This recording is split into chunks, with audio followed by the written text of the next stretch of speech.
Moving on now to the front seven of the Patriots defense as we continue to reevaluate, reassess, and grade the Patriots positional groups as we head into the bye week. I'm Sierra Goodwill here with Evan Lazar and Alex Barth.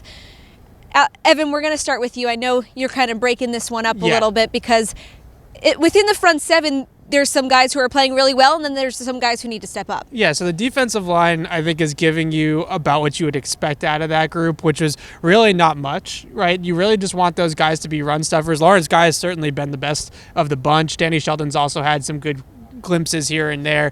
The Baltimore game really puts a damper on all of this stuff for that group. That group just got flat out dominated by the Baltimore offensive line, so that makes it tough just in this it's so close to that game to just go and say that they've played great this year.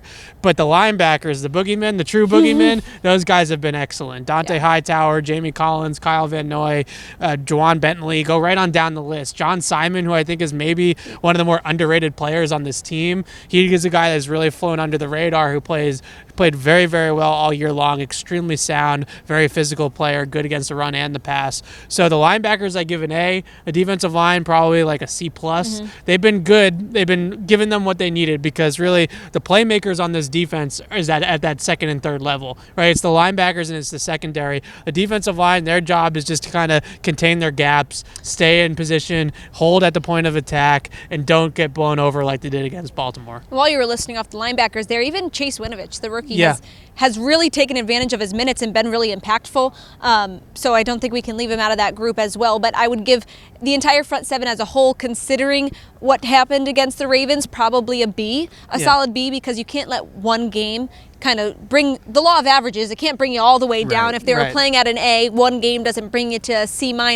So I'll give the group a B. I'm still going to give him an A because at the end of the day, this defense wasn't built to stop the run. The idea coming into the season was they were going to play from ahead. They were going to play with leads. They wanted to protect the pass, especially down the field, and that's what this front seven has done. They've gotten after the quarterback. They've been a nightmare for offensive lines and even running quarterbacks, and that's been the knock with Belichick the last couple years. He can't defend running quarterbacks. Now, Lamar Jackson's a separate animal, but the guys who like to get squirrely behind the line, extend plays, the Baker Mayfields, the Josh Allens, those kind of guys, they've been nails against them this year. Those guys have done absolutely nothing. So I think Baltimore is an extreme case. And again, for what they were built to do, for what this unit was assigned to do, I give them an A because they have done everything they've been asked to do. Again, I think the Baltimore game is such a unique situation, that's such a unique offense that you can't really build a defense to stop, and that's why Baltimore is doing as well as they are.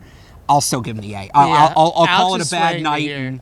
He's swaying me here. I agree that the defensive line hasn't been great. The 86 Bears allowed 30. The 85 Bears allowed 30 points. No, it's not even just that. The defensive line hasn't been stellar. Are you changing your grade, Evan? No, I'm not changing my grade. The defensive line hasn't been stellar, but they've done exactly what they want that group to do. Right? They haven't. That group is not the playmakers of the front seven. That's not. Those guys aren't the pass rushers. They're not the guys that are going to get behind the line of scrimmage and make tackles for losses. Those guys are playing gap sound football, and that's what the Patriots want them to do.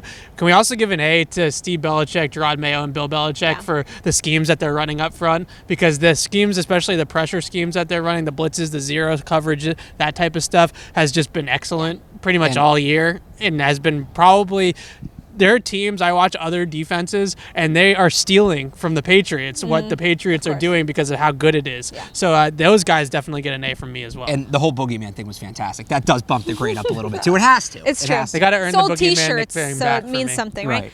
The Patriots Press Pass is brought to you by betonline.ag. Go to their website, enter a promo code CLNS50 to receive your welcome bonus. For all the rest of our Patriots content, go to our website at clnsmedia.com and subscribe to our YouTube channel at CLNS Media.